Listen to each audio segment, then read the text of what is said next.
मुलांनो, आज आपण भूगोल पाठ्यपुस्तकातील पाठ क्रमांक 6 त्यामधील तृतीयक आर्थिक क्रिया हा भाग पाहणार आहोत. त्याच्या अगोदर आपण त्याच्यातील काही भाग अभ्यासलेला आहे. त्यामध्ये चौथं प्रकरण आहे प्राथमिक आर्थिक क्रिया, पाचवं प्रकरण आहे द्वितीयक आर्थिक क्रिया, त्यानंतर तृतीयक आर्थिक क्रिया हा भाग कालच्या तासाला आपण पाहिलेला होता. त्यामध्ये आपण एक जो उतारा दिलेला होता, सुरुवातीलाच आपल्याला एक कृती दिलेली होती, त्यामध्ये जरा विचार करा असं म्हटलेलं होतं आणि त्यानुसार खालील उतारा वाचावं, दिलेल्या प्रश्नांची उत्तरे द्या.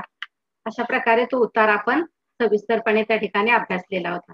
आणि त्यानंतर आता आज आपण त्याच्या पुढील भाग जो आहे तो म्हणजे याचं भौगोलिक स्पष्टीकरण जे आहे ते आपण पाहणार आहोत. आता साधारणपणे तृतीयक आर्थिक क्रिया ह्या सेवा व्यवसाय या दृष्टिकोनातून त्या ठिकाणी विचारात घेतल्या जातात.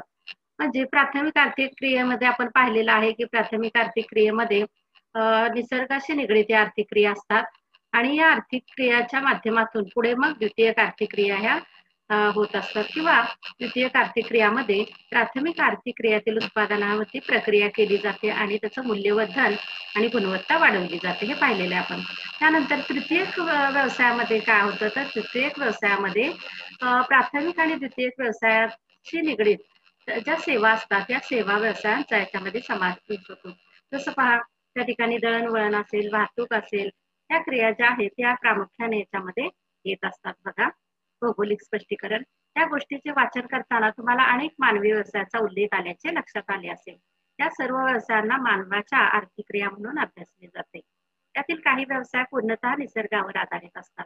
जसं आपण पाहिलं, काही व्यवसाय पूर्ण निसर्गावर आधारित म्हणजे त्याला आपण प्राथमिक व्यवसाय असं म्हणतो. ज्याच्यामध्ये शेती असेल, मासेमारी असेल, खाणकाम असेल, हे पाहिलेले आपण. या सगळ्या मानवाच्या प्राथमिक आर्थिक क्रिया आहेत. या व्यवसायातून नैसर्गिक साधन संपत्ती मिळवली जाते. पहा, नैसर्गिक साधन संपत्ती प्रत्यक्ष त्या ठिकाणी या प्राथमिक व्यवसायातून मिळवली जाते. या व्यवसायातील काही उत्पादने मानव थेट वापरू शकत नाही किंवा ती उत्पादने जास्त टिकाऊ किंवा मूल्यवर्धित करून वापरणे योग्य असते. पहा, निसर्गातून उपलब्ध झालेली उत्पादने आहेत, बऱ्याच वेळा आपल्याला ती जशीच्या तशी वापरता येत नाही. साहजिकच आपण काय करतो, त्याच्यावरती प्रक्रिया करतो आणि त्याचा टिकाऊपणा आहे तो वाढवतो आणि टिकाऊपणा वाढल्यामुळे काय होतं, त्याचं मूल्यवर्धन सुद्धा होतं, म्हणजे त्याची किंमत सुद्धा वाढत असते. असे जे वस्तू निर्माण उद्योग आहेत त्याला आपण काय म्हणतो, त्या ठिकाणी द्वितीयक व्यवसाय हे आपण पाहिलेले आहे. अशा वेळी या उत्पादनावर प्रक्रिया केली जाते, त्यातून नवीन व वेगळी उत्पादने उपलब्ध होतात, जी वापरण्यास योग्य, जास्त टिकाऊ, जास्त किमतीस विकता येतात. उत्पादने प्रक्रिया उद्योगाद्वारे द्वितीय व्यवसायामध्ये समाविष्ट होतात. द्वितीय व्यवसाय प्रामुख्याने प्राथमिक व्यवसायातून प्राप्त झालेल्या उत्पादनावर अवलंबून असतो. तर द्वितीय व्यवसायामध्ये जे उत्पादन तयार केलं जातं ते कशावरती अवलंबून असतं, तर त्याच्यासाठी जो कच्चा माल आवश्यक असतो तो प्राथमिक व्यवसायातून प्राप्त होतो, हे लक्षात ठेवा. प्राथमिक व द्वितीयक व्यवसाय यांच्यातील आदान प्रदान, यांच्यातील दुवा, या दोघांना पूरक असे विविध व्यवसाय असतात. बघा, आता प्राथमिक व्यवसायामध्ये निर्माण झालेले प्राथमिक व्यवसायातून मिळणारी उत्पादने, त्याचबरोबर द्वितीयक व्यवसायातून निर्माण झालेली उत्पादने, याच्यामध्ये त्या ठिकाणी आदान प्रदान होत असतं. आदान प्रदान म्हणजे काय, देणं घेणं. जसं पहा, प्राथमिक व्यवसायामध्ये एखादी वस्तू उपलब्ध झाल्यानंतर किंवा जसं शेतामध्ये पिकलेलं धान्य आहे ते बाजारपेठेमध्ये न्यावं लागतं किंवा द्वितीयक व्यवसायामध्ये उद्योगामध्ये एखादा उत्पादन आपण तयार केल्यानंतर ते बाजारपेठेमध्ये न्यावं लागतं किंवा कच्चा माल आहे तो कारखान्यापर्यंत न्यावा लागतो. हे जे वस्तूंचं आदान प्रदान होतं, याला दुवा, याच्यामधला दुवा साधण्याचं काम या ठिकाणी तृतीयक व्यवसाय हा करत असतो. म्हणजे तृतीयक व्यवसाय म्हणजे काय, सेवा व्यवसाय किंवा या प्राथमिक आणि द्वितीयक व्यवसायांना एक पूरक म्हणून काम करत असतो किंवा त्या दोन्हीमध्ये साखळी किंवा दुवा या दृष्टिकोनातून तो काम करत असतो. पहा, आता या सेवा व्यवसायामध्ये मालाची खरेदी विक्री, वाहतूक, दळणवळण, मालाची चढ उतार, तारण, कर्ज रोखे संस्था, त्यानंतर विपणन, आयात निर्यात व्यवस्था इत्यादीचा समावेश होतो. पहा, म्हणजे तृतीयक व्यवसाय जे आहेत ते प्राथमिक आणि द्वितीयक दुवा म्हणून काम करतात किंवा सेवा म्हणून काम करतात. त्याच्यामध्ये कोणते व्यवसाय येतात प्रामुख्याने, तर मालाची खरेदी विक्री करणं, त्यानंतर वाहतूक, मालाची वाहतूक एका ठिकाणाहून दुसऱ्या ठिकाणी करणं, त्यानंतर दळणवळण म्हणजे मग त्या ठिकाणी कम्युनिकेशन ज्याला म्हणतो आपण ते ह्याच्यामध्ये येतं. त्याचबरोबर मालाची चढ उतार करणारे जे लोक आहेत त्याच्यामध्ये हमाल सुद्धा आपल्याला सांगता येतील, जे मालाचे चढ उतार करतात, त्यांचा व्यवसाय सुद्धा कसा आहे, तृतीयक व्यवसाय आहे. त्यानंतर तारण व कर्जरोखे. आता एखाद्या व्यवसायासाठी आवश्यक असलेले कर्जरोखे उभारावे लागतात, भांडवल उभारावं लागतं. असं याच्याशी संबंधित काही लोक आहेत. बँका सुद्धा म्हणता येईल आपल्याला. असे घटक आहेत ते सुद्धा सेवा व्यवसायामध्ये येतात पहा. त्यानंतर विपणन. विपणन म्हणजे काय तर मोठ्या प्रमाणावरती इथे देवाणघेवाण त्याला विपणन म्हटलं जातं पहा. त्यानंतर आयात निर्यात व्यवस्था. आता आयात निर्यात करताना तिथे सुद्धा अनेक लोकांची मदत घ्यावी लागते आणि साहजिक ते लोक सुद्धा याच्यामध्ये येत असतात पहा. त्याचबरोबर लोकउपयोगी सेवांचाही यामध्ये समावेश होतो. तर लोकांना उपयोगी पडणाऱ्या इतर ज्या काही सेवा आहेत त्यांचा सुद्धा यामध्ये समावेश होतो. मग त्या कोणत्या आहेत? जसं धारवाला पहा.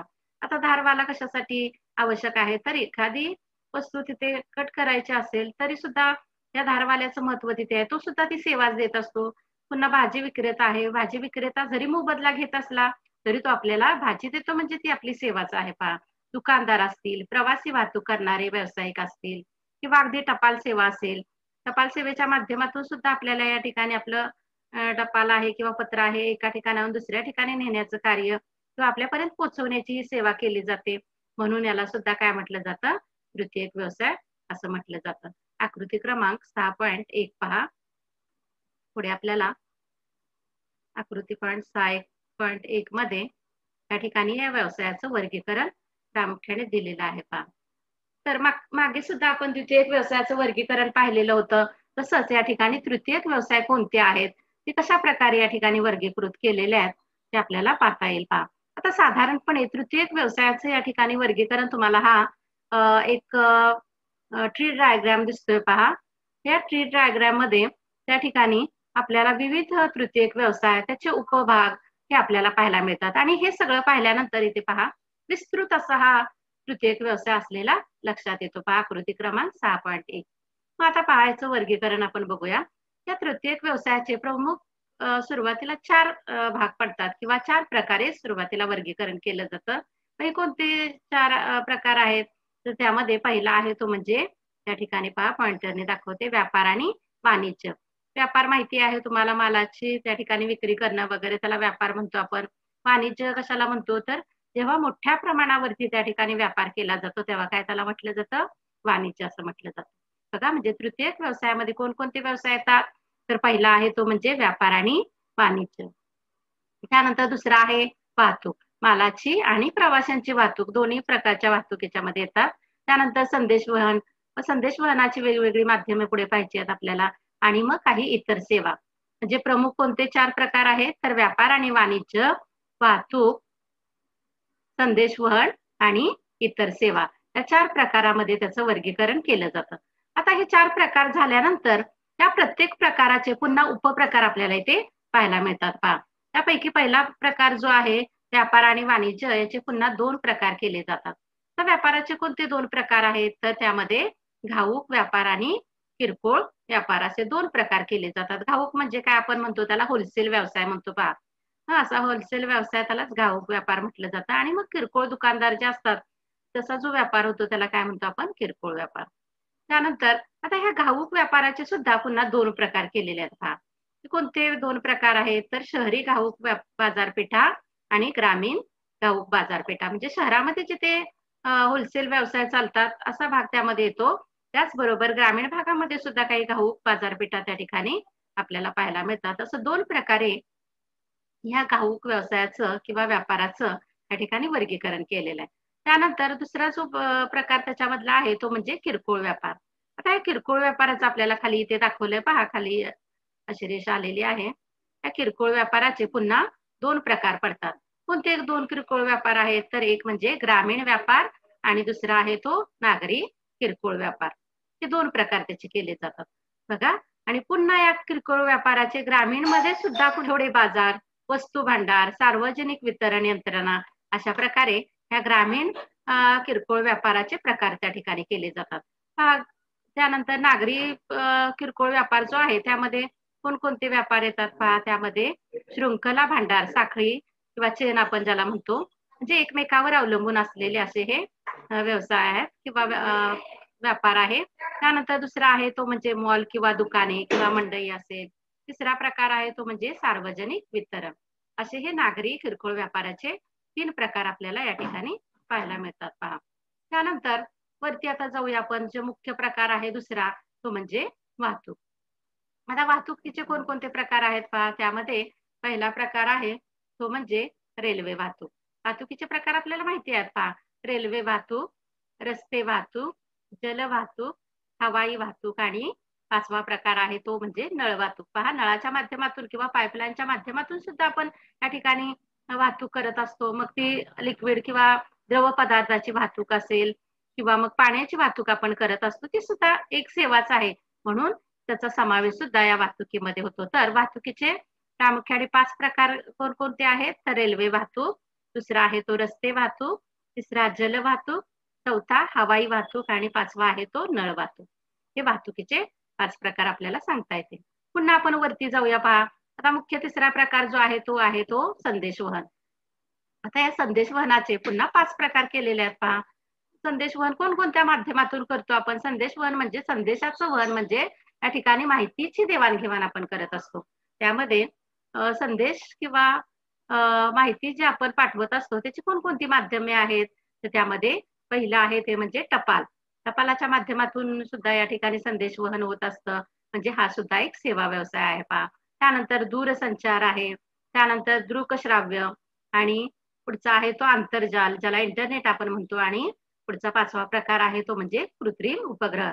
कृत्रिम उपग्रहाचा सुद्धा या ठिकाणी आपल्याला संदेश वहनासाठी उपयोग होतो पहा. अगदी रेडिओ असेल, इंटरनेट असेल, हे कशामुळे सुरू राहतात किंवा हे कृत्रिम उपग्रह अवकाशामध्ये जे आहे त्याच्या माध्यमातूनच आज आपल्याला त्या लहरीच्या माध्यमातून या ठिकाणी इंटरनेट वापरता येतं किंवा अगदी रेडिओ लहरी आहेत त्याच्या माध्यमातून रेडिओचा आवाज ऐकता येतो आणि त्याच्या माध्यमातून हे आपलं काय होत असतं? संदेशाचं वहन होत असतं. तर तुम्ही म्हणा रेडिओच्या माध्यमातून संदेश वहन कसं होतं? तर पहा, बातम्याच्या माध्यमातून त्या ठिकाणी एखाद्या परिसरामध्ये भूकंप किंवा पूर अशी स्थिती असेल तर त्याची माहिती आपल्याला मिळते. म्हणजे माहितीचं आदान-प्रदान हे संदेश वहनाच्या माध्यमातून होत असतं. आणि म्हणूनच ही 5 माध्यमे आपल्याला इथे सांगता येतील. त्यामध्ये टपाल, दूरसंचार, दृकश्राव्य, आंतरजाल आणि कृत्रिम उपग्रह. आता पुन्हा दूरसंचारचे 2 प्रकार केले जातात पहा. त्यामध्ये पहिला आहे तो भ्रमणध्वनी. भ्रमणध्वनी म्हणजेच काय? मोबाईल आपण म्हणतो आणि दुसरा आहे तो दूरध्वनी. दूरध्वनी म्हणजे पूर्वी ते बॉक्सचे त्याला काय म्हणतो लँडलाईन मोबाईल सॉरी लँडलाईन म्हणतो आपण. लँडलाईन फोन जो आहे त्याला आपण दूरध्वनी असं म्हणतो आणि आजकाल आलेले जे मोबाईल आहेत त्याला काय आपण म्हणतो भ्रमणध्वनी. हे दूरसंचाराचे 2 प्रकार आपल्याला पाहायला मिळतात. पुन्हा या ठिकाणी पहा हे जे संदेशवहनाचा तिसरा प्रकार आहे दृकश्राव्य.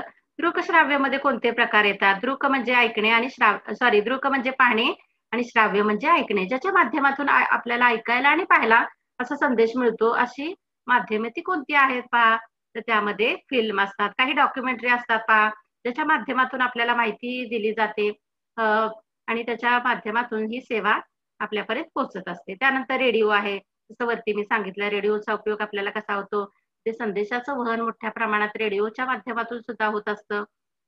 त्यानंतर दृकश्राव्य मधला तिसरा प्रकार आहे तो टीव्ही आहे पहा. टीव्हीच्या माध्यमातून सुद्धा आपल्याला माहितीची इथे देवाणघेवाण होत असते किंवा संदेशाचं वहन होत असतं. म्हणून टीव्ही हे एक दृकश्राव्य माध्यम आहे. त्यानंतर दृकश्राव्य मधलं पुढचं माध्यम आहे चौथं ते म्हणजे छापील माध्यम. तर छापील माध्यमामध्ये काय काय येतं पहा. तर जो छापील साहित्य आहे त्यामध्ये मग आपल्याला सांगता येईल काही वर्तमानपत्र आहेत, काही मासिकं आहेत, त्याच्या माध्यमातून संदेशाचं वहन केलं जातं. असं हे जे माध्यम आहे ते संदेश वहनामध्ये येतं पहा. त्यानंतर पुढे जो चौथा प्रकार आहे इतर सेवा. आता इतर सेवांमध्ये कोणत्या सेवा येतात पहा. तर इथे आपल्याला बाण हा सरळ असा खाली आलेला आहे पहा, इथे दिसतोय. ही रेषा सरळ खाली आलेली आहे आणि इथे आपल्याला ते इतर सेवा दाखवलेल्या आहेत. त्या कोणकोणत्या आहेत इतर सेवा? तर त्यामध्ये पर्यटन. आता पर्यटन व्यवसाय हा सुद्धा एक पहा तृतीय एक व्यवसायच आहे. त्यानंतर दुसरा आहे बँकिंग. बँकिंगच्या माध्यमातून सुद्धा आपली सेवा होत असते किंवा आपल्याला सेवा पुरवण्याचं काम केलं जात असतं. म्हणून बँकिंग हा व्यवसाय सुद्धा सेवा व्यवसाय आहे. त्यानंतर विमा कंपन्या. विमा कंपन्यांच्या माध्यमातून आपण वेगवेगळे विमे त्या ठिकाणी काढत असतो. अगदी घराचा विमा असेल, आपल्या एखाद्या गाडीचा विमा असेल आणि त्याच्या माध्यमातून आपल्याला भले तिथे पैसे घेतले जातात किंवा त्याचे हप्ते आपल्याला भरावे लागतात, परंतु त्या माध्यमातून आपल्याला सेवा पुरवली जाते पहा. त्यानंतर पुढचं आहे स्थावर. म्हणजे स्थावर काही मालमत्ता असते. तो भाग आपल्याला इथे सांगता येईल. ते सुद्धा कशामध्ये येतं तर त्या ठिकाणी तृतीयक व्यवसायामध्ये. आणि त्यामधला पाचवा आहे तो म्हणजे व्यक्तिगत आणि व्यावसायिक सेवा. तर व्यक्तिगत काही सेवा आहेत किंवा व्यावसायिक काही सेवा आहेत, त्या सेवा सुद्धा याच्यामध्ये येत असतात पहा. जसं शिक्षक सांगता येईल आपल्याला, डॉक्टर सांगता येईल. हे व्यवसाय कसे आहेत व्यक्तिगत आहेत पहा, स्वतःसाठी ते करत असतात आणि त्याच्यातून मोबदला जरी मिळत असला तरी कोणाला तरी ते त्या ठिकाणी सेवा देण्याचं काम करत असतं. शिक्षक जसं शिकवण्यातून विद्यार्थ्यांना सेवा द्यायचं काम करतो, डॉक्टर जसा त्या ठिकाणी एखाद्या पेशंटचं आरोग्य चांगलं करून किंवा त्याच्या आरोग्य तपासणी करून त्याची सेवा करत असतो, म्हणून तो व्यवसाय सुद्धा या सेवा व्यवसायात येतो.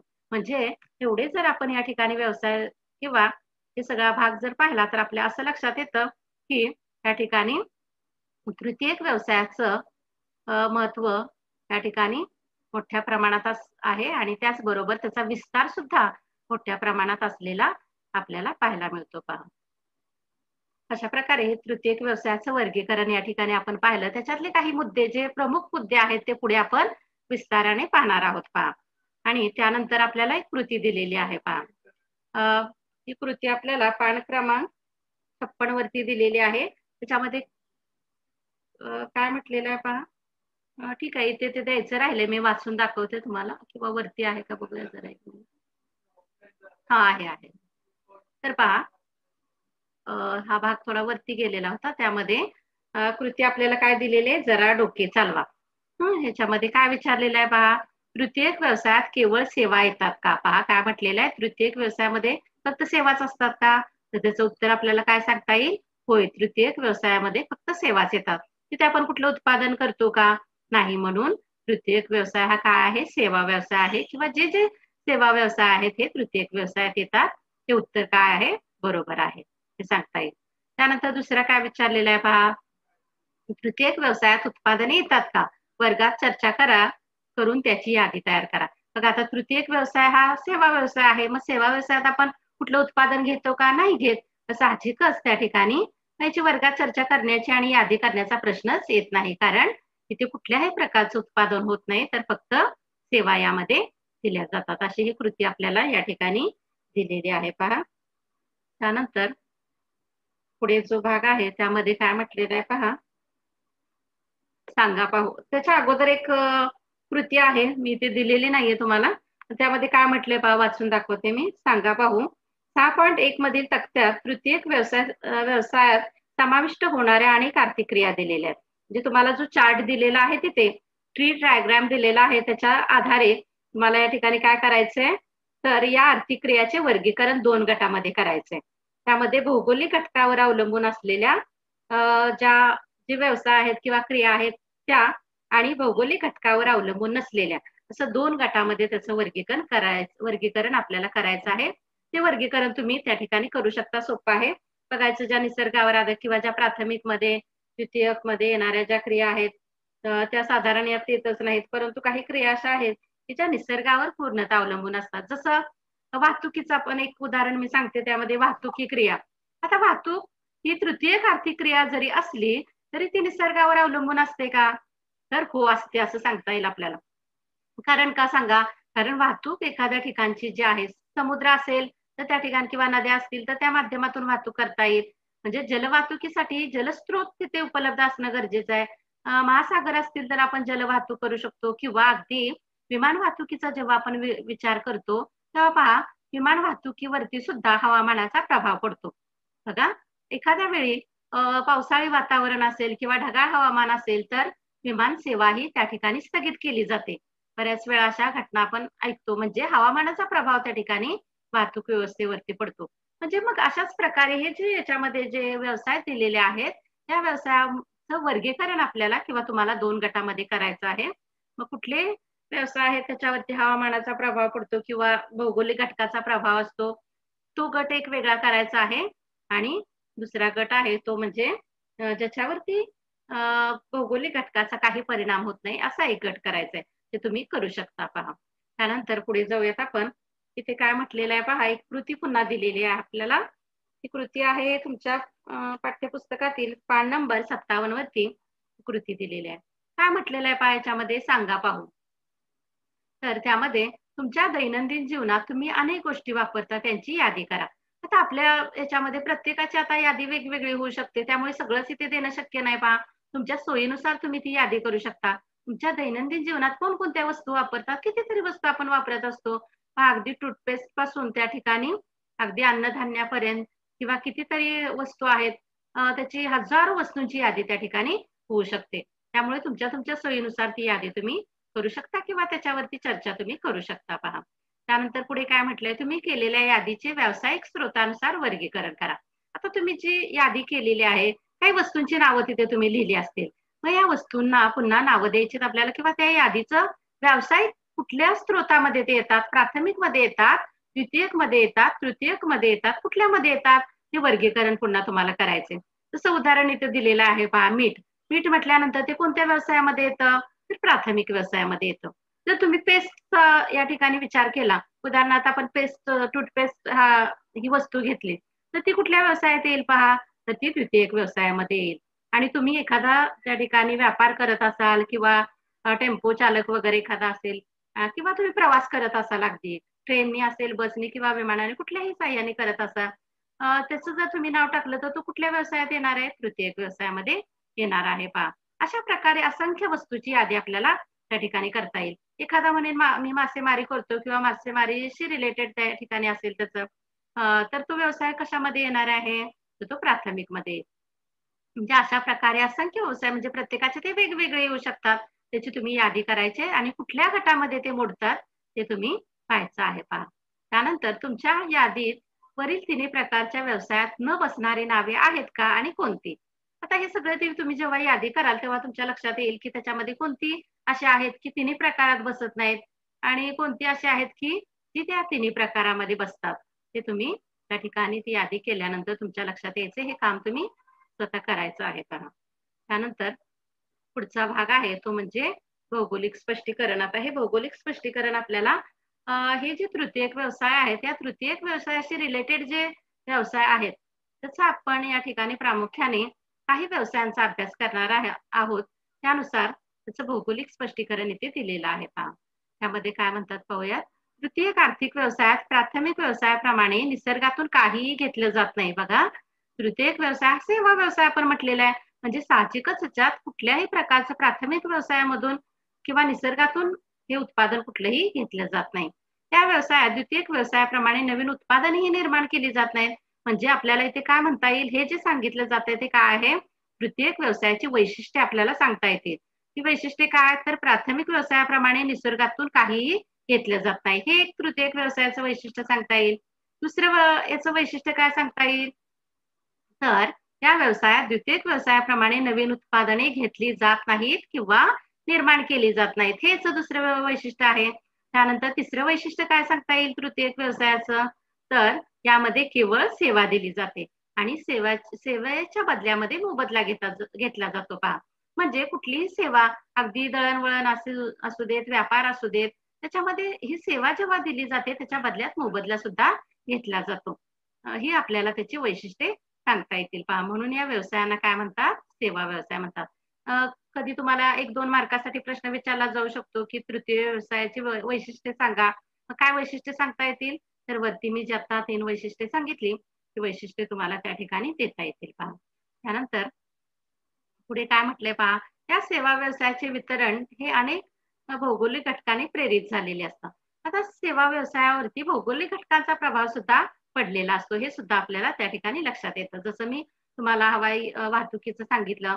जर वातावरण योग्य नसेल, ढगाळ वातावरण असेल किंवा अतिशय जास्त पर्जन्य असेल, तर हवाई वाहतूक ही रद्द केली जाते किंवा विमाने आहेत ती रद्द केली जातात पहा. किंवा अगदी एखाद्या ठिकाणी पूर आलेला असेल, अशी स्थिती असेल, तर आपली ट्रेन सुद्धा त्या ठिकाणी रोखून ठेवली जाते. म्हणजे ट्रेनची वाहतूक सुद्धा विस्कळीत होते. आपण बऱ्याच वेळा अभ्यासलेला आहे, पाहिलेलं आहे पावसाळ्यामध्ये काय स्थिती होते. ट्रेनच्या ट्रॅकवरती जर पाणी साचलं तर ती वाहतूक बंद ठेवावी लागते. म्हणजे याच्यावरून आपल्या काय लक्षात येतं, तर भौगोलिक घटकांनी हे तृतीयक व्यवसाय आहेत ते प्रेरित होतात किंवा भौगोलिक घटकाचा याच्यावरती परिणाम होतो पहा. तुम्ही केलेल्या यादीमध्ये निसर्गावर अवलंबून नसलेल्या आर्थिक क्रिया फारच थोड्या असतील, असे तुमच्या लक्षात येईल. आता जर तुम्ही ती यादी तयार केली, तुमच्या काय लक्षात येईल? तर निसर्गावर आधारित जे व्यवसाय आहेत ते फार कमी आहेत. तर हवामान, भूरचना, समुद्र सानिध्य अथवा खंडांतर्गतता इत्यादी भौगोलिक घटकाचा परिणाम तृतीयक व्यवसायावर होत असतो. बघा आता पुढचा प्रश्न काय येतो, तर तृतीयक व्यवसायावरती परिणाम करणारे घटक कोणते, असा प्रश्न तुम्हाला या ठिकाणी विचारला जाऊ शकतो. तर तृतीयक व्यवसायावरती कोणते घटक परिणाम करतात? त्यामधला पहिला घटक आहे तो म्हणजे या ठिकाणी दिसतोय पहा आपल्याला हवामान. आता हवामानाचा प्रभाव कसा होत असतो, तर हवामान जर योग्य असेल तर त्या ठिकाणी हे व्यवसाय चांगल्या प्रकारे आपल्याला करता येतात. जसं हवामान जर दलदलयुक्त असेल, रोगट हवामान असेल, अ, तर अशा प्रदेशात किंवा अगदी उष्ण वाळवंटी प्रदेश जरी असेल किंवा एखादा बर्फाच्छादित प्रदेश असेल, तर इथे या हवामानाचा प्रभाव तिथल्या वाहतुकीवरती पडत असतो. जसं आपल्याला सांगता येईल बर्फाच्छादित प्रदेश असेल, तर तिथून वाहतूक मार्ग तयार करणं कठीण जातं किंवा एखादा जंगलयुक्त, दलदलयुक्त प्रदेश असेल, जसं आपल्याला काय सांगता येईल अमेझॉन नदीचं खोरं आहे, कांगो नदीचं खोरं आहे. इथे हवामान कसं आहे, विषुववृत्तीय हवामान आहे, दलदलयुक्त हवामान आहे. साहजिकच या प्रदेशातून रस्ते, लोहमार्ग वगैरे बनवणं कठीण जातं किंवा अगदी एखादा पर्वतीय प्रदेश असेल, ओबड-धोबड प्रदेश असेल, तर तिथे आपल्याला रस्ते, लोहमार्ग बनवता येतात का? नाही किंवा अगदी हवाई वाहतुकीला सुद्धा उंच पर्वत असतील, तर त्याच्या मर्यादा येऊ शकतात. म्हणजे अशा प्रकारे हवामानाचा तिथे प्रभाव पडतो. पुढचा घटक म्हटलेला आहे भूरचना. आता ज्या ठिकाणी भूरचना सपाट असते, मैदानी असते, तिथे काय होतं, हे व्यवसाय तृतीयक व्यवसाय चांगल्या प्रकारे चालू शकतात. जसं म्हटलं रस्ते बनवणं असेल, लोहमार्ग बनवणं असेल, हे मैदानी प्रदेशात आपण चांगल्या प्रकारे करू शकतो. तेच जर ओबड-धोबड प्रदेश असेल, भूपृष्ठ रचना ही जर उंच सखल असेल, तर तिथे रस्ते, लोहमार्ग बांधणं कठीण असतं. त्याचबरोबर त्याच्यावरती अनेक मर्यादा येत असतात. हे आपण त्यामध्ये सांगू शकतो. त्यानंतर तिसरा घटक जो आहे, तृतीयक व्यवसायावरती परिणाम करणारा तो कोणता आहे? तर समुद्र सानिध्य. पहा एखाद्या प्रदेशाला जर समुद्राचं सानिध्य लाभलेलं असेल किंवा विस्तृत अशी समुद्र किनारपट्टी लाभलेली असेल, तर काय होतं, त्याचा फायदा जलवाहतुकीसाठी होतो. पहा आणि आतापर्यंत जे आपण पाहिले वाहतुकीचे प्रकार ज्यामध्ये रस्ते वाहतूक, त्यानंतर रेल्वे वाहतूक, विमान वाहतूक, या सगळ्या वाहतुकीचा विचार केल्यानंतर आपल्या असं लक्षात येतं, की सगळ्यात स्वस्त वाहतूक कोणती आहे? तर जलवाहतूक. आणि जलवाहतुकीच्या माध्यमातून आपल्याला अवजड मालाची वाहतूक सहजगत्या करता येते. त्याचबरोबर त्या ठिकाणी कुठल्याही प्रकारचा इंधनाचा खर्च आहे तो जास्त प्रमाणात येत नाही त्या ठिकाणी. कारण पाण्यावरती त्या ठिकाणी जहाज तोललं जातं आणि म्हणून अ, आंतरराष्ट्रीय व्यापार जरी आपल्याला करायचा असेल तर लोह पोलादासारखे अवजड जे उत्पादन आहेत त्यांचं आपल्याला देवाण-घेवाण किंवा आयात-निर्यात करण्यासाठी सुद्धा या ठिकाणी समुद्र सानिध्य असेल किंवा समुद्र किनारपट्टी लाभली असेल तर त्याचा फायदा होत असतो. आणि म्हणून समुद्राचं सानिध्य हे प्रत्येक देशाला महत्वाचं आहे. आणि साहजिकच आपण पाहिलं तर पहा अमेरिका असेल, युरोप असेल, त्यांचा आर्थिक विकास कशामुळे जास्त झालेला आहे किंवा व्यापार कशामुळे जास्त आहे? तर युरोपला सुद्धा मोठ्या प्रमाणात त्या ठिकाणी समुद्र किनारपट्टी लाभलेली आहे. त्यानंतर उत्तर अमेरिकेचा पूर्वेकडचा भाग किंवा पश्चिमेकडचा भाग पाहिला आपण, विस्तृत अशी किनारपट्टी लाभलेली आहे. साहजिकच समुद्रामार्गे यांना काय करता येतं? मोठ्या प्रमाणामध्ये व्यापार करता येतो. भारताचंच उदाहरण घेतलं तर भारताचं स्थान कसं आहे? द्वीपकल्पीय आहे. दोन्ही बाजूंनी याला समुद्रकिनारा साधारण दक्षिणेला आपल्याला समुद्रकिनारा दिसतो. त्यामध्ये पूर्वेला असलेला बंगालचा उपसागर आणि पश्चिमेला असलेला अ, अरबी समुद्र आणि दक्षिणेला असलेला हिंदी महासागर. अशा तिन्ही प्रकारे जवळ-जवळ 720 किलोमीटर लांबीचा समुद्रकिनारा आपल्याला लाभलेला आहे किंवा भारताला लाभलेला आहे. साहजिकच व्यापार करण्यासाठी किंवा जलमार्गाने जी स्वस्त वाहतूक होते त्याचा फायदा आपल्याला या माध्यमातून घेता येतो. म्हणून समुद्र सानिध्य हा सुद्धा प्रकार त्या ठिकाणी तृतीयक व्यवसायावरती परिणाम करतो. त्यानंतर खंडांतर्गतता म्हणजे काय? एखाद्या प्रदेशाचं स्थान कुठे आहे? म्हणजे समुद्राच्या लगत स्थान आहे प्रदेशाचं, की खंडांतर्गत भागामध्ये आहे किंवा खंडाच्या अंतर्गत भागामध्ये आहे, त्याचा प्रभाव सुद्धा तिथे पडत असतो. म्हणजे कसं जर समुद्रापासून जर एखाद्या प्रदेशाचं स्थान दूरवरती आतमध्ये असेल, तर काय होईल? त्या ठिकाणी मग बरीच वाहतूक आहे ती रेल्वेच्या मार्गाने, रस्त्याच्या मार्गाने करावी लागेल आणि तिथून मग ते समुद्रापर्यंत आणावं लागेल आणि मग इथे काय होतं? वाहतूक खर्च आहे तो वाढणार आहे पहा. म्हणून प्रदेशाचं स्थान खंडांतर्गत आहे की समुद्राच्या किनारपट्टीच्या भागात आहे, त्याचा सुद्धा याच्यावरती परिणाम होत असतो पहा. आणि म्हणूनच आपल्याला हे जे प्रमुख घटक आहेत हवामान, भूरचना, समुद्र सानिध्य किंवा प्रदेशाचं स्थान हे घटक तृतीयक व्यवसायावरती परिणाम करतात हे सांगता येईल पहा. आता नाशवंत कच्चा माल किती काळ टिकेल यावर द्वितीय व्यवसाय अवलंबून असतात. परंतु या मालाची वाहतूक कोणत्या मार्गाने करायची हे सुद्धा भौगोलिक घटकामुळे ठरतं. पहा द्वितीय व्यवसायामध्ये आपण काय करतो तर एखादा नाशवंत माल असतो, त्याची उपयुक्तता वाढवतो. बघा जसं दूध आहे. दूध हा कच्चा माल आहे. तो कसा आहे? नाशवंत आहे. जास्त काळ तो टिकू शकत नाही. अशा वेळी त्याच्यावरती आपण काय करतो? प्रक्रिया करतो. त्याचं पाश्चरायझेशन केलं जातं. त्याच्यापासून चीज असेल, बटर असेल, ते तयार केलं जातं किंवा दुधाची पावडर तयार केली जाते. तर त्यामुळे काय होतं? हा कच्चा माल आहे, त्याची उपयुक्तता वाढते. तो दीर्घकाळ आपल्याला टिकवता येतो. परंतु हा माल जेव्हा आपल्याला वाहतूक करायची असते, तेव्हा ही वाहतूक करत असताना ते किती काळ टिकेल किंवा त्याची चटकन आपल्याला वाहतूक काही नाशवंत मालाची झटपट वाहतूक करावी लागते. अन्यथा त्या ठिकाणी तो माल आहे तो खराब होण्याची शक्यता असते. जसं दुसरं उदाहरण आपल्याला सांगता येईल. आपण शेतीमध्ये द्राक्षासारखे काही फळं आहेत ती पिकवतो किंवा इतर कुठलीही फळं सांगता येईल. आता द्राक्ष फार तर 2-3 दिवस टिकतात त्या ठिकाणी किंवा अगदी गुलाबाची फुलं आहेत पहा. तसंच पण उदाहरण घेऊ शकतो आपण, की गुलाबाच्या फुलाला परदेशात सुद्धा मागणी आहे. द्राक्ष किंवा आंबे आहेत, आंब्याला सुद्धा परदेशामध्ये मागणी आहे. साहजिकच हा माल जो आहे कसा आहे? नाशवंत आहे. समजा आपण ठरवलं, की हा आपण माल आहे तो जलमार्गाने पाठवायचा. कारण जलमार्ग स्वस्त आहे. पण जलमार्ग जरी स्वस्त असला किंवा जलवाहतूक स्वस्त असली तरी काय होणार आहे? माल हा नाशवंत आहे. म्हणजे ते जहाज आहे ते दुसऱ्या देशात पोहोचेपर्यंत तो माल खराब होऊ शकतो पहा. म्हणून अशा वेळी इथे हाही विचार करावा लागतो, की कुठल्या घटकाचा वापर इथे करायचा, कुठला वाहतूक मार्ग वापरायचा आहे, हे सुद्धा विचारात घ्यावं लागेल. म्हणजे अशा वेळी द्राक्ष असतील, फुलं असतील किंवा काही इतर नाशवंत माल आहे, त्याची वाहतूक आपल्याला कशाने करावी लागेल? तर विमान मार्गाने करणं हे फायदेशीर ठरणार आहे. कारण तात्काळ आपण त्या ठिकाणी परदेशामध्ये किंवा दुसऱ्या ठिकाणी हा माल झटपट पाठवू शकतो आणि त्याच्यातून जे आपलं आर्थिक नुकसान होणार आहे, ते आपल्याला टाळता येईल आणि अगदी फ्रेश असा माल हा आपल्याला किंवा परदेशातल्या लोकांना किंवा आपल्याला सुद्धा त्या ठिकाणी उपलब्ध होऊ शकतो. या उलट आता कापसाचं उदाहरण घेऊयात. कापूस हा नाशवंत आहे का? नाही. कापूस कसा माल आहे? शुद्ध माल आहे. तेव्हा कापसाला शुद्ध कच्चा माल म्हटलं जातं. आता कापूस आपण अगदी वर्षभर ठेवला, 2 वर्ष ठेवलं, तो खराब होईल का? नाही होणार आहे साहजिकच. असा माल आहे तो. मग विमान मार्गाने पाठवायची गरज आहे का? नाही. तो अगदी सावकाश गेला तरी हरकत नाही. म्हणून मग जलमार्गाने तो पाठवणं फायद्याचं ठरणार आहे. कारण त्या ठिकाणी तो खराबही होणार नाही. त्याचबरोबर त्या ठिकाणी आपला वाहतूक खर्च आहे, तो सुद्धा या ठिकाणी वाचणार आहे. कारण पहा कापसाची वाहतूक जर विमानाने करायची म्हटलं, तर इथे काय होणार आहे? आपला वाहतूक खर्च आहे तो वाढणार आहे पहा. म्हणजे या ठिकाणी कच्चा माल कशा प्रकारचा आहे हे सुद्धा विचारात घेऊन त्यानुसार वाहतुकीचा प्रकार ठरवावा लागतो पहा. आता जगभरामध्ये सर्व मानवी वस्त्या या भौगोलिक घटकाच्या अनुकूलतेनुसार वसलेल्या आहेत. आता मानवी वस्तीचा आपण जर पुढे विचार केला, तर मानवी वस्त्या कुठे वसलेल्या आपल्याला पाहायला मिळतात? तर ज्या ठिकाणी अनुकूल घटक आहेत. कोणते अनुकूल घटक? बरेच अनुकूल घटक त्यामध्ये आपण पाहतो जसं पाणी पुरवठा, हवामान आहे, सपाट प्रदेश आहे किंवा मैदानी प्रदेश आहे. अशा ठिकाणी विशेषतः मानवी वस्ती स्थापन होते. त्याचबरोबर बाजारपेठ हा सुद्धा घटक त्या ठिकाणी महत्त्वाचा असतो. ज्या ठिकाणी मानवी वस्ती मोठ्या प्रमाणात आहे किंवा केंद्रित झालेली आहे, तिथे काय होतं? मोठ्या प्रमाणात बाजारपेठ उपलब्ध होते. पहा आता युरोपीय लोकांनी किंवा इंग्रजांनी भारतामध्ये व्यापारी म्हणून आले. का आले ते व्यापारी म्हणून?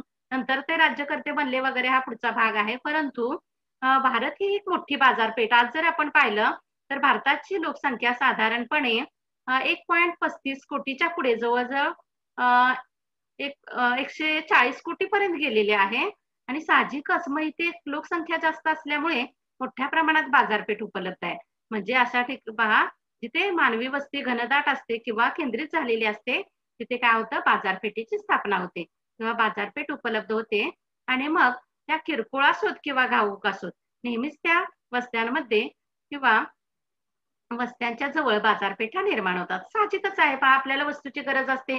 जर ती चटकन आपल्याला जवळच्या परिसरात मिळाली तर तिथे आपण ती पटकन घेणार आहोत आणि म्हणूनच अशा ज्या वस्त्या आहेत तिथे काय होतं, अशा वस्त्यांजवळ बाजारपेठांची निर्मिती करणं फायद्याचं होत असतं किंवा त्या निर्माण होत असतात पहा.